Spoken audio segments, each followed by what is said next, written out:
নমস্কার সবাইকে, আমি মন। আপনারা শুনছেন আমৃত্য ভালোবাসি তোকে, লিখেছেন সালমা চৌধুরী। পর্ব ৪৪। মেঘ নিজের গাল আবিরের কপালে চেপে ধরেছে ঠিকই, কিন্তু হৃদয়ের তোলপাড় কোনো ক্রমেই সামলাতে পারছে না। আবিরের গা থেকে আসা তীব্র ঝাঁঝালো গন্ধ মেঘের নাক দিয়ে ঢুকে সোজা স্নায়ুতন্ত্রকে কম্পিত করছে। মেঘের নিঃশ্বাস ভারী হয়ে আসছে, ঘন ঘন শ্বাস ছাড়ছে, যা আবিরের নাকে মুখে পড়ছে। নিজেকে সংযত করতে না পেরে মেঘ তৎক্ষণাৎ উঠে বসেছে। বুকটা অসহনীয় পর্যায়ে কম্পিত হচ্ছে, ফিনফিন করে কাঁপছে ঠোঁট। হাত ছাড়ানোর চেষ্টা করছে, কিন্তু অসম্ভব হচ্ছে না। এদিকে আবিরের জ্বর কমছে না, বরং ক্রমে ক্রমে বেড়েই চলেছে। মেঘ যে নিচে গিয়ে বড় আম্মুকে ডাকবে, এই সুযোগটাও পাচ্ছে না। মেঘের ফোন রুমে রেখে আসছিল, আবিরের ফোনের লক খুলতে পারছে না। আবিরের জ্বর বাড়তেছে দেখে দুরু দুরু কাঁপছে বুক, চোখে মুখে চিন্তার ছাপ। আবিরের অকস্মাৎ কাণ্ডে মেঘের নিঃশ্বাস আটকে গেছে, স্তব্ধ হয়ে গেছে, আখি জোড়া প্রশস্ত হয়ে গেছে। এই বুঝে কোঠর ছেড়ে বেরিয়ে আসবে। নিঃশ্বাসের সঙ্গে সঙ্গে হৃৎপিণ্ডও থেমে গেছে। জ্বরের ঘোরে আবির বালিশ থেকে সরে মেঘের উড়ুতে শুয়েছে। এক হাতে মেঘের কোমর আঁকড়ে ধরেছে। আবিরের মুখ ঠিক মেঘের উদরের সঙ্গে মিশে আছে। আবিরের উষ্ণ শ্বাস জামা ভেদ করে মেঘের নমনীয় হৃদয় স্পর্শ করছে। এতেই মেঘ পাথর বনে গেছে। অনেকটা সময় নিঃশ্বাস আটকে ছিল, শেষ পর্যায়ে ভেতরে আটকানো নিঃশ্বাসটা খুব জোরে ছাড়ে। বক্ষপিঞ্জরে আবদ্ধ পাখিটা এই বুঝি উড়ে যাচ্ছে। আবিরের কয়েকটা নিঃশ্বাস মেঘের উদর স্পর্শ করছে, আর মেঘের ছোট দেহ প্রতিবার কম্পিত হচ্ছে। কাঙ্ক্ষিত পুরুষের অনাকাঙ্ক্ষিত আচরণে মেঘ পুরো হতভম্ব হয়ে গেছে। কিছু সময়ের ব্যবধানে শ্বাসনালীতে তুফান শুরু হয়ে গেছে। গলা শুকিয়ে কাঠ, বারবার ঢোক গিলছে, অবিরত কাঁপছে দুহাত। আবির জ্বরের ঘোরে মেঘকে আরও শক্ত করে জড়িয়ে ধরেছে।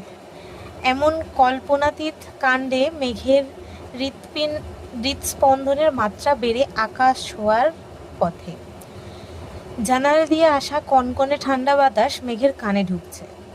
বাতাসেরা যেন মেঘের কানে কানে বলছে, তুই তো আবির ভাইয়ের প্রণয়ের অনলে পুড়তেই চাস, তবে কিসের এত অভিসংখ্যা? মেঘের শরীর ঝাঁকুনি দিয়ে উঠল। আবিরের গায়ের জ্বরের তাপে মেঘের পেট পুরো গরম হয়ে গেছে। জ্বরের ঘোরে আবির আবোল তাবোল বলা শুরু করছে। দীর্ঘ সময় পর মেঘ নিজের কাঁপা কাঁপা হাতে আবিরের মাথায় আলতোভাবে স্পর্শ করেছে। গলা খাকানে দিয়ে কোমল কণ্ঠে ডাকল, আবির ভাই। আবির উত্তর দেওয়ার অবস্থাতে নেই, ঘোরের মধ্যে কি সব বলেই যাচ্ছে। মেঘ কান পেতে শুনছে, বুঝতে চেষ্টা করছে আবির কি বলছে। সব কথা বুঝতে না পারলেও সবটুকু শুধু বুঝতে পেরেছে, আমি মারা গেলে তুই কাঁদিস না প্লিজ।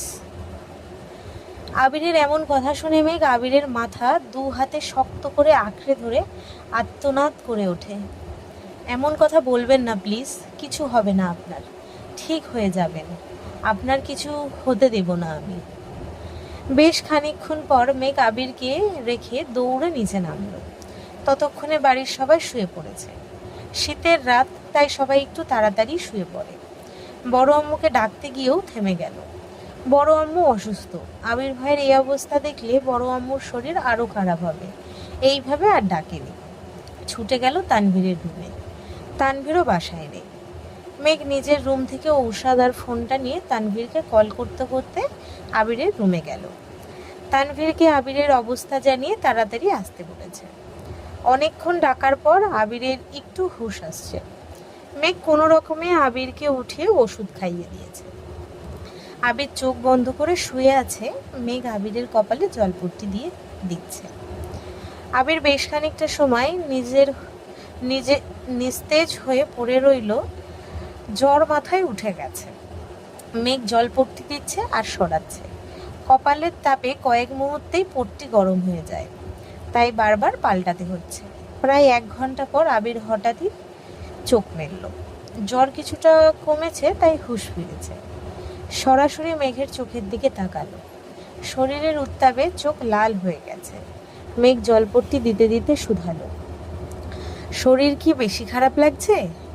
আবির মলিন হাসলো। মেঘ পুনরায় প্রশ্ন করলো, কি হয়েছে? আবির বলল, কিছু না, আর পট্টি দিতে হবে না, অনেক রাত হয়েছে, ঘুমাতে যা। মেঘ বলল, আপনি চুপ করে থাকুন প্লিজ। আবিরের হাসি ঠোঁটে থেকে সরছেই না, বরং ধীরে ধীরে প্রশস্ত হচ্ছে আবিরের ওষ্ঠতায়। মনে মনে মেঘকে নিয়ে রঙিন স্বপ্নের দুনিয়ায় পাড়ি জমিয়েছে। মেঘ এমনভাবে আবিরের যত্ন নিচ্ছে ঠিক যেন ঘরের বউ। আবির জ্বরের ঘোরেও মেঘের চিন্তায় বিভোর হয়ে আছে। আবিরের নিঃস্বার্থ দৃষ্টি দেখে মেঘ জিজ্ঞেস করল, আপনি কি কিছু বলতে চাচ্ছেন? আবির জ্বরের কারণে আটকে আটকে বলে, বলতে তো চাই। মেঘ বলল, বলুন। আবির বলল, না থাক, কিছু না। মেঘ বলল, বলুন। আবির বলল, বাদ দে, জলবট্টি দিতে হবে না, একটু শান্ত হয়ে বস। হাত নাড়াচাড়া করছিস, পরে হাত ব্যথা করবে। মেঘ গম্ভীর কণ্ঠে বলল, আমার হাত ব্যথার চিন্তা আপনাকে করতে হবে না, নিজের হাত নিয়ে ভাবুন। আবির বলল, আমার হাত ঠিক হয়ে যাবে। মেঘ হঠাৎই মায়াবী দৃষ্টিতে আবিরের চোখের দিকে তাকিয়েছে। মেঘের দু চোখ ছলছল করছে। বুকে চাপা পড়া কষ্টের ভেতরটা ক্ষতবিক্ষত হয়ে যাচ্ছে। আবিরের নজরও ঠিক মেঘের চোখ বরাবর। অষ্টাদশীর মায়াবী দৃষ্টি আবিরের বুকে ধ্রিম ধ্রিম কম্পনের কারণ। অনুভূতি লুকাতে অক্ষম। জ্বরের কারণে আবিরের হৃদয়ের ব্যাকুলতা স্পষ্ট বোঝা যাচ্ছে। মেঘ আবিরের চুলে হাত বুলাতে বুলাতে কোমল কণ্ঠে বলল, আপনি এমন কেন করেন? আবির ক্ষীণ হেসে প্রশ্ন করে, কেমন করি? মেঘ বলল, নিজেকে এত আঘাত করেন কেন? সকালে এভাবে হাত না কাটলে তো এখন জ্বরটা উঠত না। আবির বলল, রাগ কন্ট্রোল করতে পারি না, এতে আমার কি দোষ? মেঘ বলল, এত বড় ছেলে হয়েও রাগ কন্ট্রোল করতে পারেন না, আবার আমায় জেদ কমাতে বলেন। আবির বলল, তোর জেদটা কমালেই আমার রাগ কমে যাবে। মেঘ বলল, কিভাবে? আবির বলল, তা তো এখন বলবো না, জ্বর তো এখন কমেছে, তুই বরং রুমে চলে যা। মেঘ বলল, তাড়িয়ে দিচ্ছেন কেন? আবির বলল, তাড়াচ্ছি না, শীতের রাত, এমনিতেই ঠান্ডা অনেক, তার মধ্যে এত রাতে তুই আমার রুমে, আজব। মেঘ বলল, আজব তো, এত রাতে কি আমি শুধু শুধু আপনার রুমে আসছি নাকি? ভাইয়া বলছিল বলেই আসছি, আর আমি না আসলে তো জানতামই না যে আপনি জ্বরে পড়ে আছেন। ঔষধ পর্যন্ত খাননি, ঔষধটা খেয়েছেন বলেই জ্বরটা একটু কমেছে। তাছাড়া আমি তো নিজে গিয়েছিলাম, বড় আম্মু আম্মু সবাই ঘুমেছিল, তাই ডাকিনি। ভাইয়াকে কল দিয়ে বলছি ভাইয়া আসতেছে। বাসায় কেউ অসুস্থ হলে কি দেখাও যাবে না? আবির বলল, আচ্ছা বাবা, সরি, আর কিছু বলবো না তোকে। মেঘ বলল, কিছু বলতে হবে না, কি খাবেন সেটা বলুন, খাবার নিয়ে আসি। আবির বলল, কিছু খাবো না, মাথায় প্রচণ্ড ব্যথা করছে, তুই শুধু মাথায় হাত বুলিয়ে দে, তাহলেই হবে। মেঘ আলতো হাতে মাথায় হাত বুলিয়ে দিচ্ছে। এক সময় আবির ভাইয়ের চুলে হাত দেওয়ার কত ইচ্ছে ছিল, কতই না বাহানা খুঁজেছে, কিন্তু সাহস করে ছুতে পারত না। আজ আবির ভাই নিজেই সেই অধিকার দিয়েছেন। মেঘ আবিরের মলিন চেহারায় তাকে ঈষৎ হাসল। আবিরের চোখ বন্ধ। মেঘ এক দৃষ্টিতে আবিরের মুখের পানে চেয়ে চেয়ে আছে। এই সুবর্ণ পুরুষ যে অষ্টাদশীর মনের রাজ্যের একমাত্র রাজকুমার, যাকে নিয়ে রোজ রাতে স্বপ্নের দেশে পাড়ি জমায়, কল্পনায় ঘুরে বেড়ায় দেশ থেকে দেশান্তরে। অষ্টাদশীর মণিকোঠায় একমাত্র আবির ভাইয়ের বসবাস। তখনই তানভীর রুমে ঢোকে। আবির ঘুমাচ্ছে। মেঘ আবিরের মুখের পানে চেয়ে মাথায় হাত বুলাচ্ছিল। তানভীর হুট করে রুমে প্রবেশ করে এই দৃশ্য দেখে হকচকিয়ে উঠল। রুম থেকে বেরিয়ে যাবে নাকি ঢুকবে বুঝতে পারছে না। তানভীর আস্তে করে গলা খাকানি দিতেই মেঘ আঁতকে ওঠে। আবিরের থেকে কিছুটা দূরে সরে বসে। তানভীর কাছাকাছি এসে জিজ্ঞেস করল, ভাইয়ার জ্বর কি কমছে? মেঘ ছোট করে বলল, অনেকটা কমেছে। তানভীর আবিরের কপালে আর গলায় হাত রেখে জ্বরের মাত্রা বোঝার চেষ্টা করল। তারপর স্বাভাবিক কণ্ঠে বলল, তুই আর কিছুক্ষণ বস, আমি ফ্রেশ হয়ে আসছি। মেঘ বলল, আচ্ছা। তানভীর রূপ থেকে বের হতে হতে মুচকি হাসলো। সে এটাই চাইছিল, সকাল থেকে সারাদিন আবিরকে বুঝিয়ে মাথা ঠান্ডা করেছে। মিনহাজের প্রতি যতটা না ক্ষোভ, তার থেকেও বেশি রাগ উঠেছিল মেঘের প্রতি। আবির যেখানে আব্বু আম্মু চাচা চাচিদের সামনে নিজেকে সংযত রাখার চেষ্টা করে, মেঘ সেখানে হুট করে সবার সামনে বাড়ি ছাড়ার কথা বলে ফেলেছে। আবির মন প্রাণ দিয়ে চেষ্টা করেছে সম্পর্ক ঠিক করতে, অন্যদিকে মেঘ কিছু মানুষের উস্কানিতে সেটা ভাঙতে চাইছে। এর জন্য মূলত আবিরের রাগ কন্ট্রোলের বাইরে চলে গেছে আর আব্বু চাচ্চুর সামনে যা তা বলে ফেলেছে। আবির নিজেও ভেবে পাচ্ছে না আব্বু চাচ্চু এই ঘটনাটা কিভাবে নিয়েছেন বা এর পরিণাম কি হতে চলেছে। মেঘের ভুল আর অন্যায়গুলো তানভীর খুব সুন্দর করে ঢাকার চেষ্টা করেছে। আবিরের মাথা ঠান্ডা করতে তানভীর শেষ পর্যন্ত হুমকিও দিয়েছে, যদি মেঘের সঙ্গে ঠিকঠাক মতো কথা না বলেও তাহলে সে নিজের মেঘকে নিয়ে হোস্টেলে দিয়ে আসবে। এক প্রকার বাধ্য হয়েই আবির শর্ত মেনে নিয়েছে। শত রাগের পরও মেঘকে না দেখে আবির থাকতে পারবে না। গত 7 বছর অনেক কষ্টে নিজের আবেগকে নিয়ন্ত্রণ করে রেখেছে, আর সম্ভব না। এখন কয়েক ঘন্টা মেঘকে না দেখলেই ছটফট করতে থাকে। বাসায় থাকলে কারণে অকারণ বারবার নিচে আসে যেন মেঘকে এক পলক দেখতে পারে। তানভীর রুমে চলে গেছে।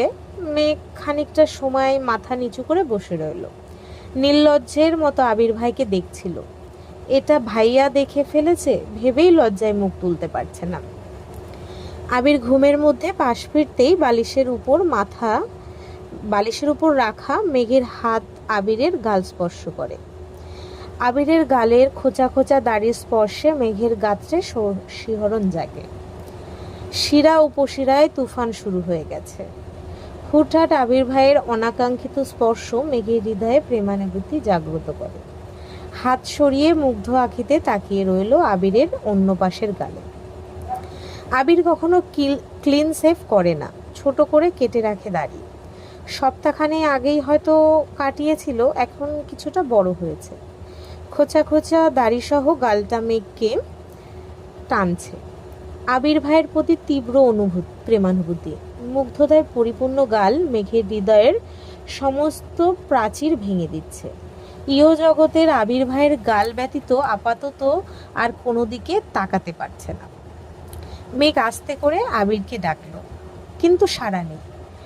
সকালের ঘটনায় শরীর থেকে অনেকটা রক্ত বেরিয়ে গেছে, তাছাড়া কিছুদিনের দৌড়াদৌড়িতে আবিরের শরীরও বেশ দুর্বল। ঠিকমতো খায় না, নিজের যত্ন নেয় না, তার উপর জ্বর, সব মিলিয়ে ক্লান্তিতে বারবার চোখ বন্ধ হয়ে আসছে। তাছাড়া প্রেয়সীর সঙ্গ পেয়ে আবিরের হৃদয় শান্তিতে ভরে গেছে। মেঘ মাথায় হাত বুলিয়ে দেওয়ায় আবিরের মনে হচ্ছিল ইহ জগতের আর কিছুই প্রয়োজন নেই তার। এভাবেই তার স্প্যারোকে নিয়ে বাকি জীবন কাটিয়ে দেবে সে। আবিরের সারা শব্দ না পেয়ে মেঘ তৃতীয়বার ডাকে, কিন্তু আবির গভীর ঘুমে তলিয়ে আছে। মেঘ ধীরে ধীরে বিছানা থেকে নেমে আবিরের গালে টুক করে কিস করেই রুম থেকে ছুটে পালায়। ব্যালকানিতে যেতেই আর একটুর জন্য তানভীরের সঙ্গে ধাক্কা লাগতে যাচ্ছিল। তানভীর সামনে থেকে সরে কিছুটা তপ্ত স্বরে প্রশ্ন করল, এভাবে ছুটছিস কেন, কি হয়েছে?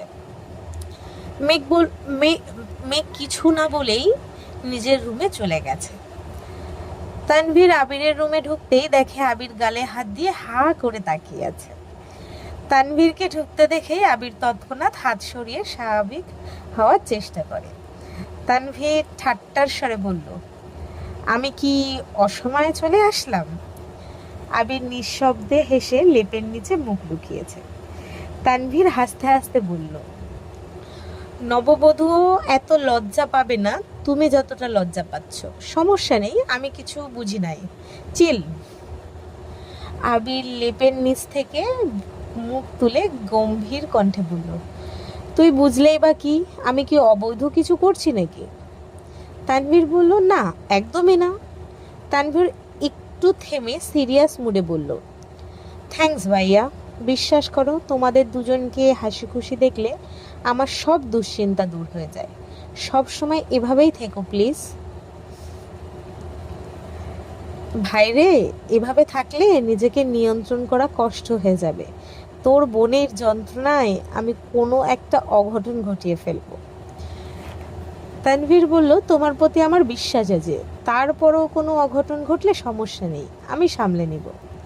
তানভীর খানিকক্ষণ চুপ থেকে পুনরায় বলে, হাতের কি অবস্থা, ব্যথা আছে? আবির বলল, আছে, একটু কম। তানভীর বলল, তুমি জানো তোমার নিজের দোষেই আজ তোমার এই অবস্থা। আবির বলল, আমি আবার কি করলাম? তানভীর বলল, তোমার কিছুদিনের আচরণে এমনিতেই বনুর মেজাজ বিগড়েছিল, তার মধ্যে তুমি বিবাহিত এ কথা কেন বলতে গেছিলা? তার উপর তুমি নাকি এক বাচ্চার বাপ, এসব বলছিলা কেন? এর জন্যই জেদে হোস্টেলে যাওয়ার সিদ্ধান্ত নিয়েছিল। আবির বলল, আমি কি করব, ওই দিন ফোনটা রেখে জাস্ট একটু রুমে গেছি আর আসছি, এর মধ্যে তোর বোন আমার ফোন চেক করে ফেলেছে, মালাকে পাঠানো মেসেজ দেখেছে, কতটুকু পড়তে পারছে জানি না।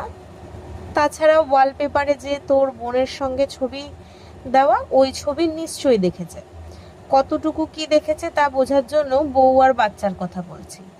তোর বোনের রিয়াকশন দেখে বুঝছি ওয়ালপেপারটা সে ভালোভাবে খেয়াল করেনি। কিন্তু পরদিন তুই আর আমি যখন সোফায় বসেছিলাম, তখন তোর বোন সিঁড়ি থেকে আবার আমার ফোনের ওয়ালপেপারটা দেখেছে। বউ বাচ্চার ব্যাপারটা বিশ্বাস করুক আর না করুক, ওয়ালপেপার দেখেছে মানে ওরে আর কোনোভাবেই কিছু বিশ্বাস করাতে পারবো না। তাই বাধ্য হয়ে আমার ছবি দিয়ে আর একটা ছবি এডিট করাইতে হয়েছে। ওই ছবিটা ওয়ালপেপারে দিয়েছি যাতে তোর বোন ভুল না বোঝে। ভাগ্য ভালো দূর থেকে তোর বোন ওয়ালপেপারটা ঠিক মতো দেখেনি, না হয় শিওর বুঝে যেত এটা এডিট করা ছবি। তানভীর হাসতে হাসতে আবিরের উপর গড়িয়ে পড়ছে। তানভীরের অট্ট হাসি দেখে আবিরের ভুরু যুগল কুঁচকে আসে, কণ্ঠ খাদে নামিয়ে হুঙ্কার দেয়, পাগলের মতন হাসছিস কেন? তানভীরের হাসি থামছেই না, হাসতে হাসতে কোনো মতে বলল, আমার বোনকে এত ভয় পাও?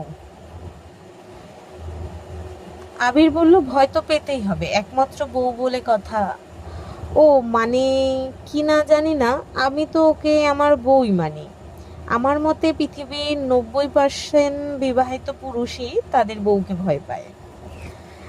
পৃথিবীর বুকে রাজ করা পুরুষটাও তার বউয়ের সামনে নাথিং। এক এর একটাই কারণ, বউয়ের প্রতি প্রবল ভালোবাসা। আর বাকি যে 10% পুরুষ আছে তারা বউকে ভালোই বাসে না, পছন্দ তো একজনকেই করিসই। দেখবি রাজনৈতিক ক্ষমতা দাপট তার সামনে কিছুই না। তানভীরের হাসি থেমে গেছে। সত্যিই তাই, বন্যার প্রতি যবে থেকে ইমোশন কাজ করে তবে থেকে নিজেকে প্রতিনিয়ত পরিবর্তন করার চেষ্টা করছে তানভীর। কেন করছে সে নিজেও জানে না। দুদিন কেটে গেছে। মেঘ এই 2 দিন ক্লাসে যায়নি, কারোর সাথে যোগাযোগও করেনি। মিনহাজ কম করেও 50 বার কল করছে। সাদিয়া, মিষ্টি, তামিমও কল করেছে, কিন্তু মেঘ কারো ফোন ধরেনি। রাগ তার নিজের প্রতি। ওদের উস্কানিতে নিজের গলে যাওয়া একদমই উচিত হয়নি। আজ ভার্সিটিতে আসছে, অনেকদিন পর বন্যাও আজ ক্লাসে আসছে। বন্যাকে দেখে মেঘ জড়িয়ে ধরেছে। ক্লাস শেষ হতেই সকলে এক জায়গায় জড়ো হয়েছে। মিনহাজ বলল, কি রে, এতগুলো কল দিলাম, ধরিসনি কেন? মিষ্টি বলল, তোকে কতগুলো কল মেসেজ দিলাম, কোথাও নিখোঁজ হয়ে গেছিলি। মেঘ বলল, কোথাও না। বন্যা বলল, কি রে, কি হয়েছে, কোনো সমস্যা? মেঘ বলল, আমার জীবনটাই সমস্যায় ভরপুর। বন্যা বলল, হয়েছে কি বলতো? মেঘ বলল, আমি ভাবছিলাম হোস্টেলে সিট নেব, ওরা সবাই বলতেছিল হোস্টেলে আসলে ভালো হবে, তাই ফর্ম নিয়ে গেছিলাম। ফর্ম পূরণ করে পরের দিন আব্বু আর বড় আব্বুকে বলেছি। ওনারা কিছু বলার আগেই আবির ভাই ফর্ম ছিঁড়ে চিল্লাচিল্লি শুরু করেছেন, এমনকি আমার পা ভাঙার হুমকি পর্যন্ত দিয়েছেন। বড় আব্বু আবির ভাইকে ধমক দিয়েছে, ওই রাগে রুমে গিয়ে ড্রেসিং টেবিল ভেঙে হাত কেটে একাকার অবস্থা করে ফেলেছে। 3 দিন ধরে হাত ব্যথা আর জ্বরে ভুগতেছে। আজ দেখছি এই অবস্থাতেই অফিসে যাচ্ছে। মিষ্টি, সাদিয়া, মিনহাজ, তামিম, বন্যা সকলেই পূর্ণ মনোযোগ দিয়ে সবটা শুনল। বন্যা আতঙ্কিত কণ্ঠে বলল, তোর বোন বিরাট সাহস হয়েছে। তুই জানিস ছোট থেকে তোরে কিভাবে বড় করছে? প্রয়োজন ছাড়া এক পা এদিক সেদিক যেতে পারিসনি। তুই ভাবলি কিভাবে যে তোকে হোস্টেলে আসার অনুমতি দেবে? আর তুই অনুমতি চাইতেই বা গেলি কোন সাহসে? তোরে মেরে আধমেরা করেনি সেই কপাল। তুই আমায় একটাবার কল দিতি, আমি ডিরেক্ট নিষেধ করতাম তোকে। মেঘ বলল, আমি কিভাবে জানবো এমন কিছু হবে? আবির ভাইয়ের উপর রাগ করেই তো চলে আসতে চাইছিলাম। মিষ্টি রাগান্বিত কণ্ঠে বলা শুরু করলো, তুই হোস্টেলে আসলে এই বেটার কি সমস্যা? বেটা বিয়ে করতে পারে, বাচ্চা থাকতে পারে, আর তুই সামান্য হোস্টেলে আসবি, এতেই এত হাঙ্গামা? আসলে পুরুষ জাতটাই খারাপ। আমি তোর জায়গায় থাকলে না বলেই চলে আসতাম। মিনহাজ বলল, দেখ মিষ্টি, সব ছেলে কিন্তু খারাপ না। দেখিস না আমি কত নিষ্পাপ। তামিম বলল, আমিও। বন্যা বলল, তুই কি বলছিস? তুই এসব?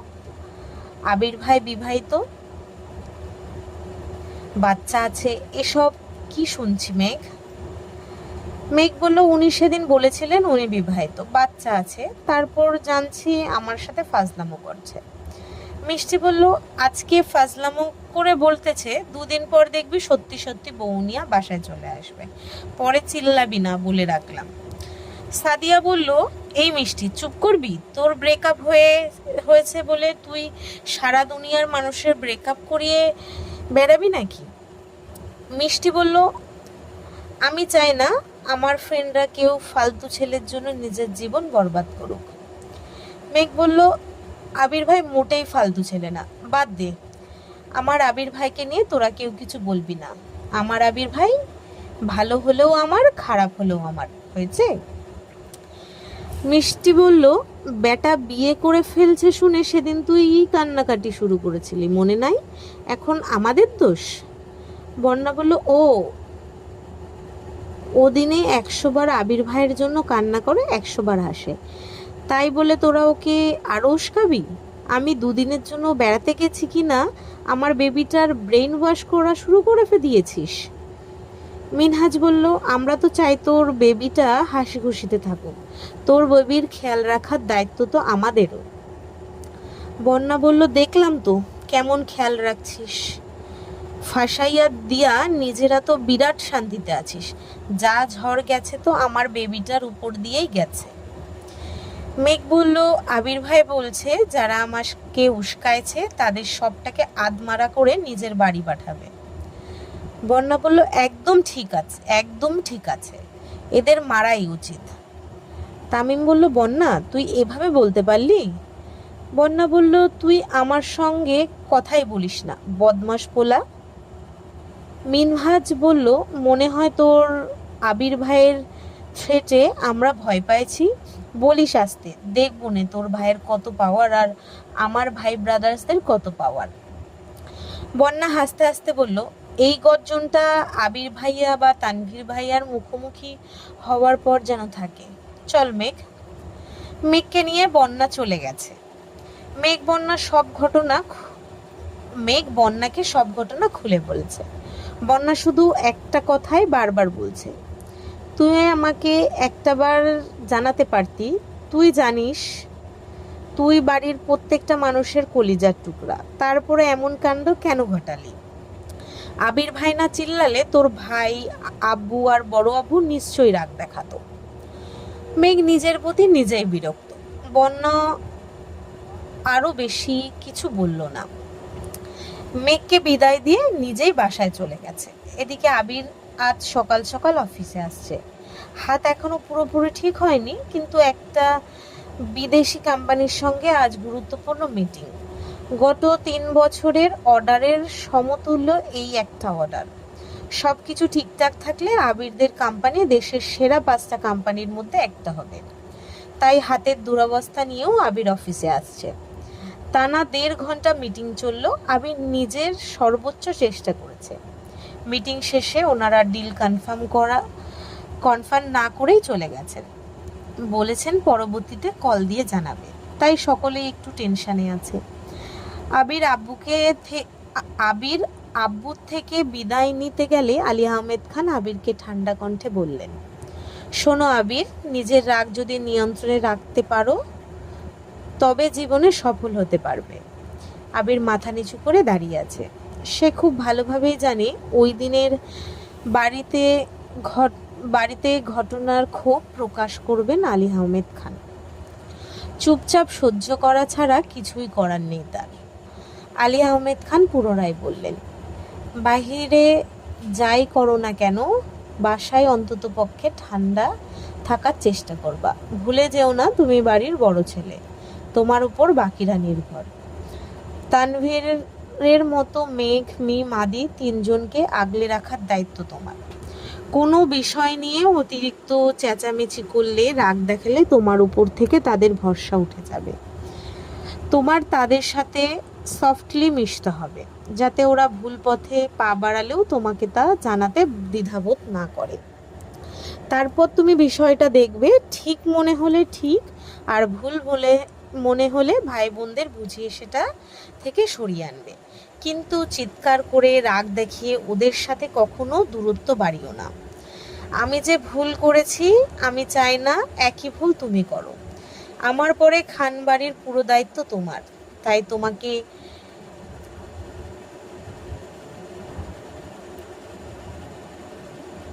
তোমাকে যেমন শক্ত তেমন কোমল হতে হবে। আশা করি বুঝতে পেরেছো, এখন যেতে পারো। জি আচ্ছা বলে আবির অফিস থেকে বেরিয়ে পড়েছে। হাতের দুরবস্থার জন্য বাইক নিতে পারে না। রিক্সা করে নিজের অফিস হয়ে বাসায় আসছে।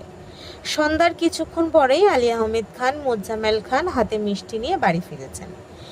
ইকবাল খান সিলেটে আছেন। বাড়িতে ঢুকেই সবাইকে ডাক শুরু করলেন। মেঘ, মিম, আদি, তানভীর, আবির সহ সকলেই নিচে আসছেন।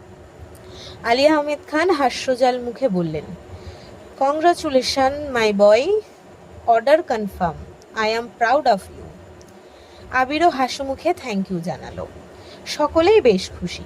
সবাইকে মিষ্টি দেওয়া হলো। আলী আহমেদ খান নিজে আবিরকে মিষ্টি খাইয়ে দিয়েছেন।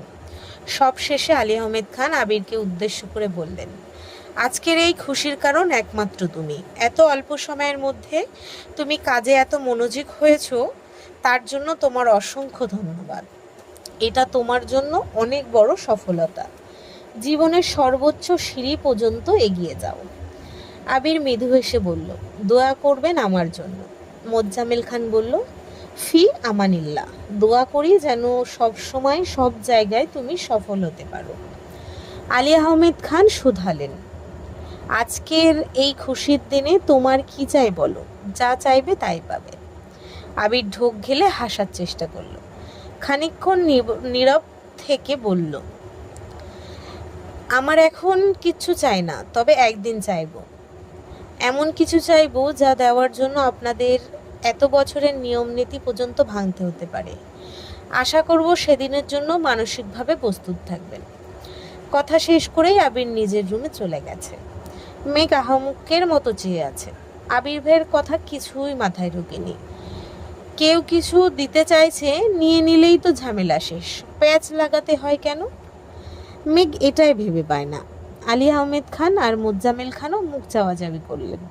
আবিরের মা, মেঘের মা আর মিমের মাও নিজেদের মধ্যে কথা বলাবলি করছেন।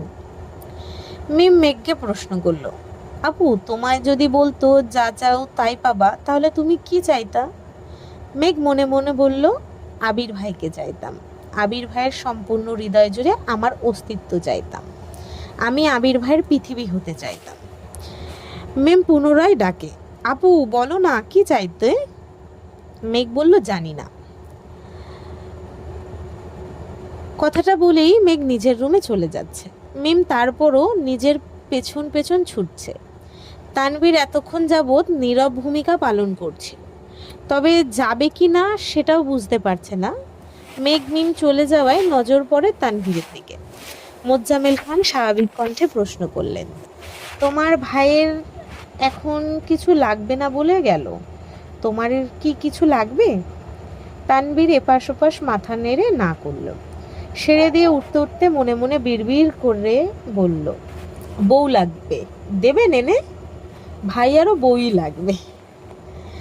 2-3 দিন পর বিকেলে আবির তানভীর কেউ বাসায় নেই। মেঘ আর মিম টিভি দেখছিলেন। মালিয়া খান আর আকলিমা খান রান্না করে নাস্তা বানাচ্ছিলেন। তখনই জান্নাত বাসায় আসে। গেট থেকে বলে, ভেতরে আসতে পারি? মেঘ মিম সহ রান্নাঘরে থাকা 2 কর্ত্রীর নজর পড়ে মেন গেটের দিকে। মেঘ জান্নাত আপুকে দেখে আশ্চর্য নয়নে দাগায়। তৎক্ষণাৎ সোফার উপর দাঁড়িয়ে লাফিয়ে ছুটে গিয়ে জান্নাতকে জড়িয়ে ধরে। জান্নাতও মেঘকে জড়িয়ে ধরে জিজ্ঞেস করে, কেমন আছো? আলহামদুলিল্লাহ ভালো। তুমি কেমন আছো ভাবি? জান্নাত হাসি মুখে উত্তর দেয়, আলহামদুলিল্লাহ ভালো। এখানে ভাবি বলো না, যে কেউ শুনে ফেলবে। মেঘ আস্তে করে শুধায়, ফুপ্পি কেমন আছেন? আলহামদুলিল্লাহ ভালো। মালিয়া খান রান্নাঘর থেকে বেরিয়ে এসে বললেন, আরে জান্নাত যে, এতদিন পর আমাদের কথা মনে পড়ল? জান্নাত বলল, এদিকে কাজ নেই তাই তেমন আশা হয় না, আজ একটু কাজ ছিল, এর জন্য ভাবলাম আপনাদের সাথে দেখা করে যায়। মালিয়া খান বললেন, খুব ভালো করেছো, ভেতরে এসো। এই মেঘ, ভেতরে নিয়ে যা, এখানে দাঁড় করিয়ে রাখছিস। জান্নাত সোফায় বসলো। জান্নাতকে দেখে মিম টিভি বন্ধ করে রান্নাঘরে চলে গেছে। মেঘ জান্নাতের পাশে বসে ফিসফিস করে সব প্রশ্ন করছে।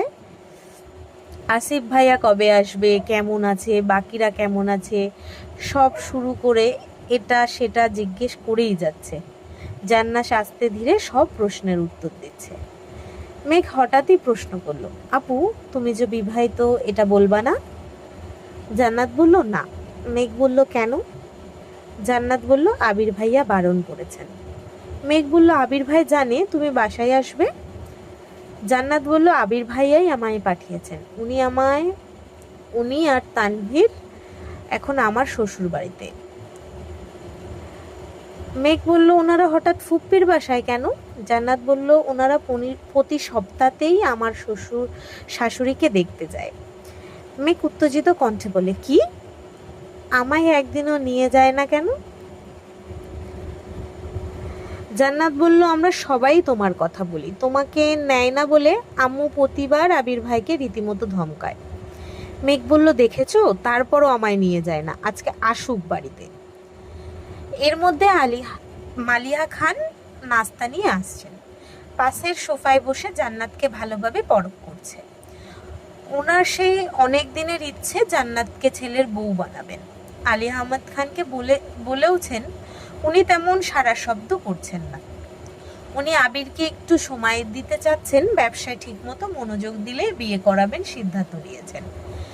জান্নাতের নাস্তা খাওয়ার এক ফাঁকে আলী আহমেদ খান বাসায় ঢুকলেন। জান্নাতের সাথে টুকিটাকি কথা বলে নিজের রুমে চলে গেছেন।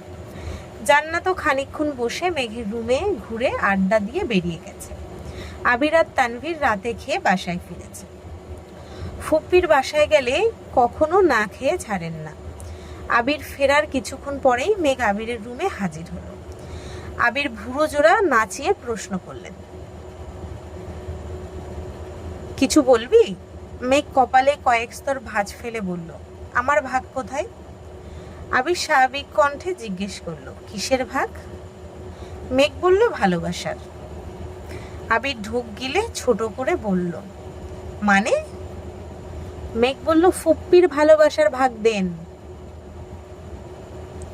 আবির বলল, কাছে আয়, দিচ্ছি। মেঘ 2 কদম এগিয়ে গেল। আবির হাত বাড়িয়ে মাথায় গাঁটটা মেরে বলল, ফুপির হাতে আমি শুধু গাঁটটাই খাই, তার ভাগই দিলাম, আর খাবারের ভাগ চাইলে এরপর থেকে নিয়ে আসবো। আজকের পর্ব এই অবধি। যদি সবার ভালো লাগে লাইক কমেন্ট শেয়ার করো। যদি ইউটিউব থেকে শুনছো তো সবাই সাবস্ক্রাইব করো। যদি ফেসবুক থেকে শুনছো তো পেজটাকে ফলো করো। আরও ভিডিও পেতে সবাই একটু ফলো রেখো চ্যানেলটাকে। আজ আসছি, ধন্যবাদ সবাইকে।